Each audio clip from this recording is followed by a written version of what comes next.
I will now switch to Thailand. And until September 2025, he was the Foreign Affairs Minister, the Foreign Minister of the Kingdom of Thailand. You have to tell me about the historical links between India and Thailand on the Buddhist trail, Excellency. Your experience. Well, thank you very much. First of all, I would like to express my appreciations to the IBC for the organizing this kind of events. I think it's very important. And also thank you to you particular for the invitations extended to me. As former foreign ministers of Thailand, I have to thank for the invitation. If not, I have to attend another conference, which is in Switzerland, Davos. That's going to give me a lot of headaches. In fact, besides the, as he explained, I'm former foreign ministers of Thailand, but I'm also wearing another hat. I'm the Deputy Secretary General of the institute called Bodhgaya Vichalaya 980. We are doing a track tool for promotions of Buddhism and registered here in India.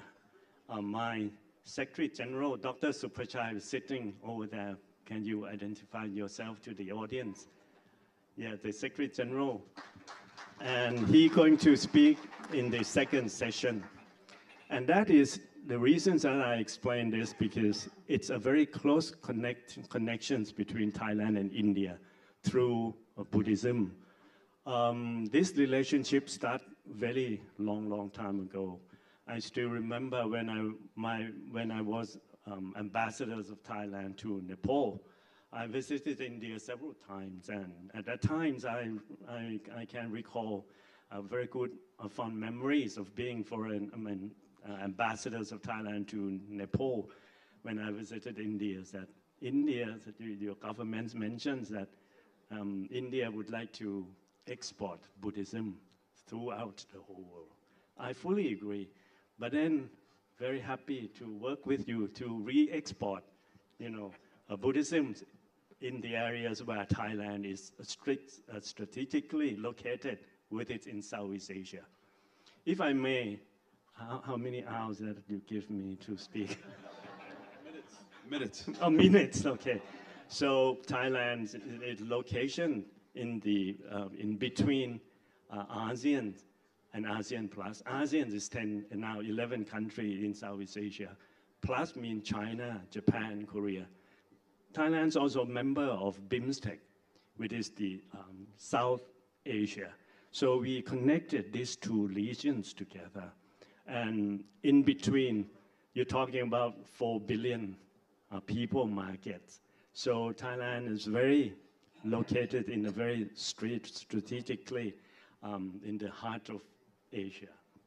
And that is the linkage between Thailand and India. And then, like I said, we would be very happy to work with India in order to promote a stronger a relationship of the country who are Buddhist, and particularly in Asia.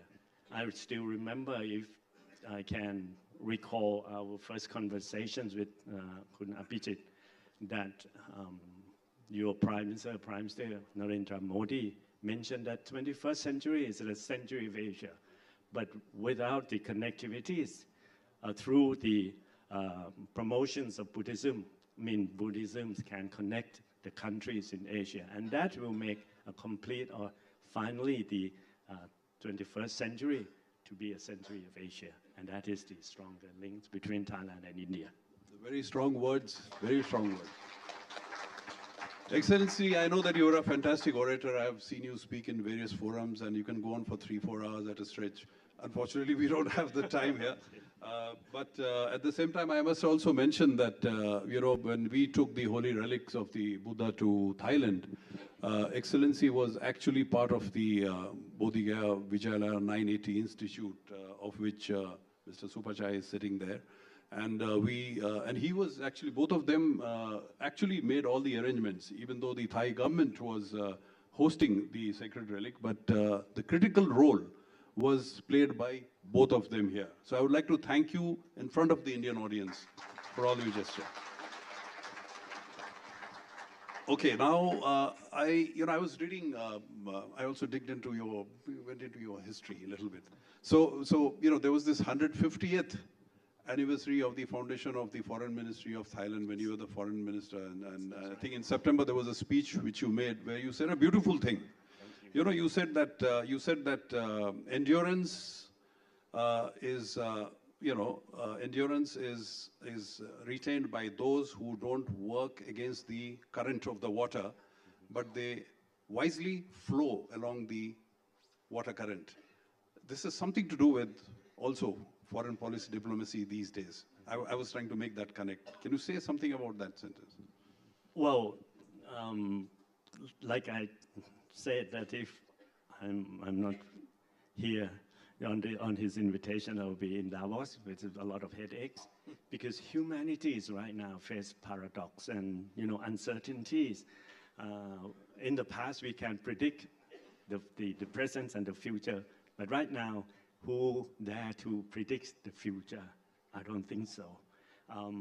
But anyway, when you have a strong wind, and if you would like to stand against the wind or stands against the currents, then if a small country like Thailand won't be able to withstand the currents of the water. So, of course, we have to follow the currents or float along the currents, but at the same time, without a dignity and the principle, it's very difficult that you can perform your role, particularly if you have to float along the river. But anyway, we have to, particularly in this present time where there's uncertainty. But the principle, discipline, must be shown to the whole world that this is your dignity, and that is what I always say.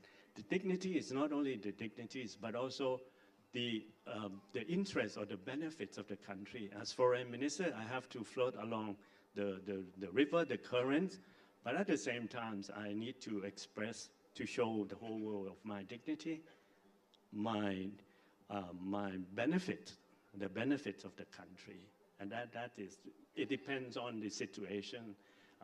I cannot tell you exactly, but we have to consider the environment, and also in the very specific circumstances, we have to create our own policies to protect the benefits of our country.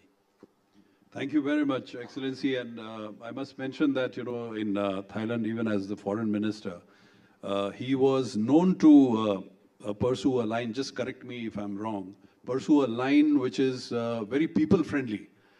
Usually you have, somebody who's the minister who's following a particular line which is very strictly within the government's defined parameters. But he was generally known to cross that line and be more close to the people. Am I right, Excellency? I take it as a compliment. Absolutely. Excellency, I just want you to speak just a few words about a major project which you initiated even before you were the foreign minister, the Ganga-Mekong project. Mekong is the river which goes through several countries, cutting across Thailand and other countries in the region. And there was this Ganga-Mekong project which he has conceived.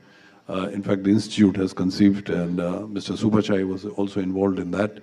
Just 2 words about, people should know about it. Thank you very much for the questions. Let me a little bit touch the questions that you gave to me before about the strong currents. And I mentioned about the principle. The principle that I always use is the core principle of Dhamma. I fully agree with His Excellency Ritiju that whether you are Buddhist or non-Buddhist, you're from different religions, but the core principle of Dhamma is everywhere. The Dhamma, to me, is not the religion's doctrine. It is the universal law of truth. And then if you understand truth, no matter you are from different regions, you are from different country, you have a strong core principle of Dhamma, means that you want to be good to other people. And that is the principle that I use. During the strong currents, you have to float along the currents, but with directions, with principle, core principle of Dhamma.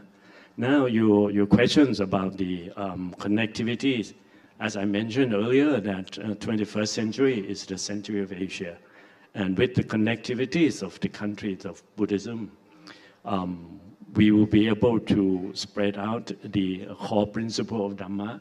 And again, I insist that whether you are Buddhist or non-Buddhist, the core principle of Dhamma can bring people together. So it is the initiative by my Secretary General, Dr. Supachai, when we've learned from the concept of Prime Minister Modi that 21st century is the century of Asia, and then we try to connect several countries in Southeast Asia. That was the first step. In Southeast Asia or ASEAN, we have 5 countries living in the Mekong Delta: Thailand, Myanmar, Laos, Cambodia, and Vietnam. So the Dhamma Yatra is the process of the Dhamma through our institute, registered here, the Bodhikaya Vichalai 980. We try to connect these 5 countries who has a strong will and strong principle of Dhamma through Buddhism. So we connect these 5 countries together with the core principle of Dhamma of Buddhism. We're very successful for the first one and the second one. We connect several devotees of Buddhism together. And then by the time that we discuss with your ambassadors in Thailand, and you mentioned about myself and Dr. Supachai get involved with the visit of the expositions of the relics of the Lord Buddha from India to Thailand.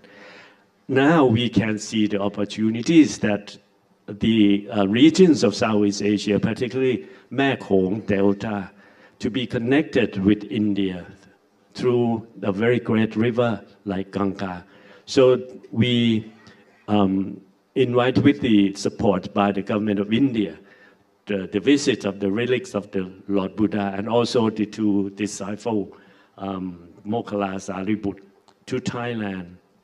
And that is another connectivities between country in Mekong Delta, Mekong sub-regions, and the Indian regions through the name of Ganga. So that is very successful, that we bring the relics of the Lord Buddha and the 2 disciples of the Moggala Sariput from India to Thailand.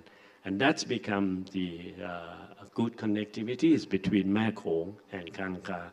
I have to thank, I don't know whether Kun Wangdi, Achok Wangdi is here or not, but he is another one who promotes a stronger link between Mekong sub-regions and Ganga sub-regions. So that is the projects that we are doing. We have even bigger plan, but I'll keep it for other people to entertain your questions. Thank you very much.